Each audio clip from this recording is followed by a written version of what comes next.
So I heard about a very interesting concept, and this is actually products that are being created, consumer goods, that are going to reward various holders of NFTs. Now, this sounds like something that Pudgy Penguins and other projects have done. Yes. However, this is very interesting because these are consumer-facing products and businesses first, then it's going to reward NFT holders secondarily. However, as cool as this sounds, I have a lot of criticism for it. Hello, I'm Taj, digitally known as Tropic Vibes, the host of Nifty Business, where we highlight NFTs and explore Web 3.0 as we move from pure speculation to creating real-world value.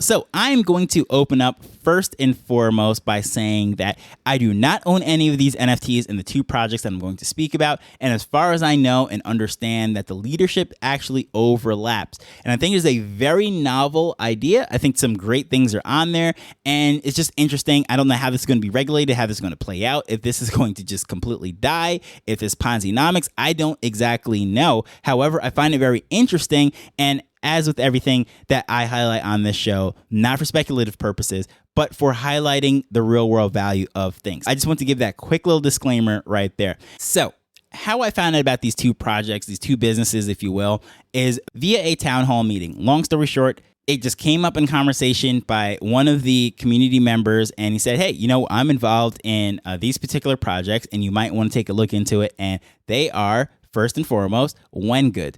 Wengood is a consumer product that brands their products, their food, with various NFTs. So, for example, you have Bored Apes, energy drinks, and gummies, and so you have Lazy Lions with jerky, and it's branded on the packaging of the products.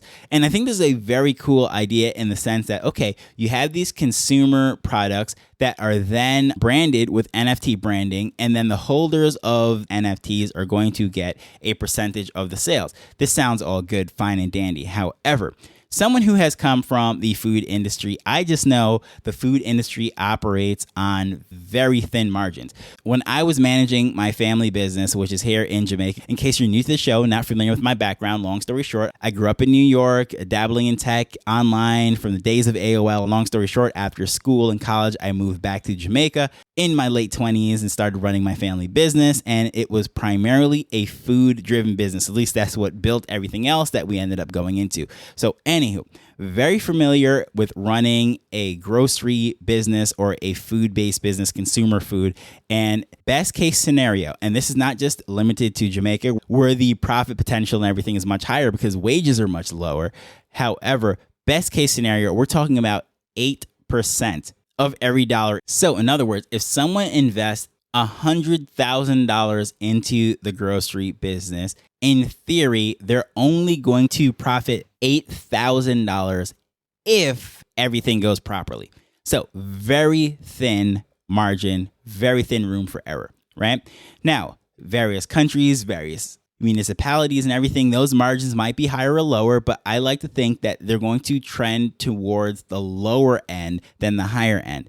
So especially the way they're talking about this is probably going to be food and things that are going to be sold on Amazon. Okay, so we already know that Amazon pushes down prices and margins. So then we're going to talk about shipping and all these different things that are going to then go into it. And it's going to be a complete nightmare. And a lot of the times when it comes to food products, unless there is just amazing branding where someone just absolutely is seeking this thing out, it is incredibly hard to get someone to change their purchasing habits to go buy food online, right? This is not a 100-year-old brand like Hershey's or something where people have like emotional stories and all sorts of affinity for this brand, and they might go out and seek it. Let's say you live in an area that for whatever reason does not have Hershey's chocolate. Okay, that person might go on Amazon, try to find Hershey's chocolate, right? However, these new brands with NFT branding on it, I don't know if they're going to go out and seek this. Now, if you're operating strictly from the Web3 perspective and then you're driving Web3 people to that, is that something they'll be really into? I don't know. I don't know about you, but when I think of food, like I want to purchase it, get it now, just walk into the store, especially when it's a snack. That is an impulse buy.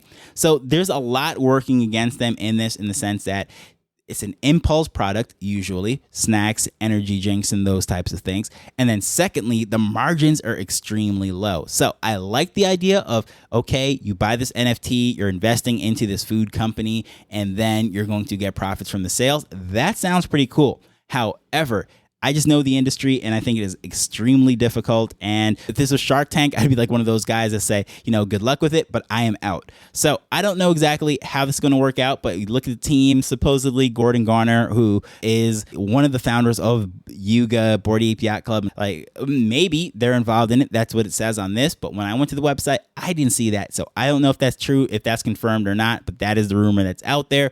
He's been tagged in posts. He hasn't denied it. I will have the link in the show notes just so you can check it out. For when goods, and also what I'm going to dive into now, NFT venues. Again, not to say go buy this stuff, but just so you can see exactly what some people are doing. I think this is very interesting, very novel. With NFT venues, what they're doing, same concept. Rather than going with the food approach, they're going with venues. And in the case of this, it's bars and restaurants.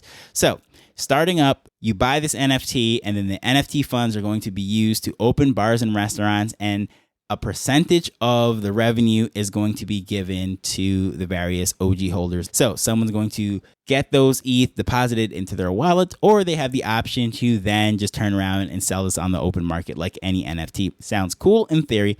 However, as with everything, there are risks associated with this. Now, in particular, as we know, small businesses fail very regularly. And this is one of the highest times for small business bankruptcies in U.S. history. I don't know what it is like in the world, but I know the economy is taking a beating and a lot of small businesses are filing bankruptcy. So whatever those numbers traditionally are, like we always hear these numbers, like 90% of small businesses go out of business within X years. Those numbers are going to be magnified. However, bars, restaurants, people like to drink, people like to eat, and that's cool. But just as with the food, I think it can stand alone. Will this just attract the NFT people? Because if that's the case, then you're in trouble. But then if this is a great bar and it's going to bring in people off the streets, they're going to enjoy themselves, and this is a successful business, how much of that is going to be able to be shared up and sent out as revenue? I don't exactly know. This is not a business that I'm really familiar with, so I'm not going to pretend to know the numbers and the statistics and the margins for a restaurant or a bar. However, I will say a restaurant business is very hard to run. How do I know this? Before my family got into the whole grocery thing, it started off as a pastry shop, then it became a restaurant, and then the excess from the restaurant turned into the wholesale that turned into a grocery store, and it grew and shut down the restaurant side of things. Why? Because the margins just got so much harder, so much competition, whatever. Running a restaurant is not the easiest thing. Depending where you are, whatever it might be, lots of restaurants open up, and unless you're like a McDonald's or an Applebee's or like this national brand, they come and go. It's not the easiest thing to run a restaurant. And a lot of people like to think that, oh yeah, I'm a great cook. I love to cook and entertain. Everyone says I'm awesome. I should open a restaurant. If they do, then they find out that they fail. So that's skewing the numbers also in the case of a restaurant, not just small businesses, but the restaurant, it's an attractive place for people to open up a restaurant that aren't really entrepreneurial people. They just happen to cook really well. Not saying that this is the case. That's what they're doing here, because obviously these are entrepreneurial people. They're using NFTs. They're doing very interesting things. But when it comes to actually running the restaurant, managing the restaurant, like how's that going to work? I don't know. But the third one is coming out, and people have supposedly been getting their ETH. And how is that going to go going forward? What's the expectation to recoup their funds? I have no clue. But I just think it's a very interesting concept that people are using this and funding it. Now, one of the issues, I guess you would say, is how is this going to be regulated? Because to me, promising returns, of course, then goes into the lines of securities. So does this mean that this particular company has registered these NFTs as securities and then they're then selling them as securities, or what? Because once I hear percentage of sales and tokens being dropped, to me, that smells of security. Now, nothing's wrong with a security because stocks are security, bonds are securities, ETFs. However, is this company that is selling them, in the case of this NFT venues and when goods, have they registered these as securities? Or maybe they're just going to do this entirely out of the United States and not going to market this to US people. I don't know.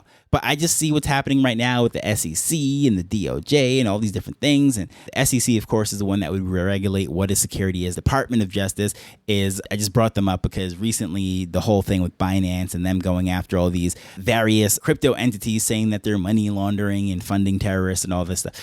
There's all sorts of crazy things that are happening these days. These are wild times that we're living in.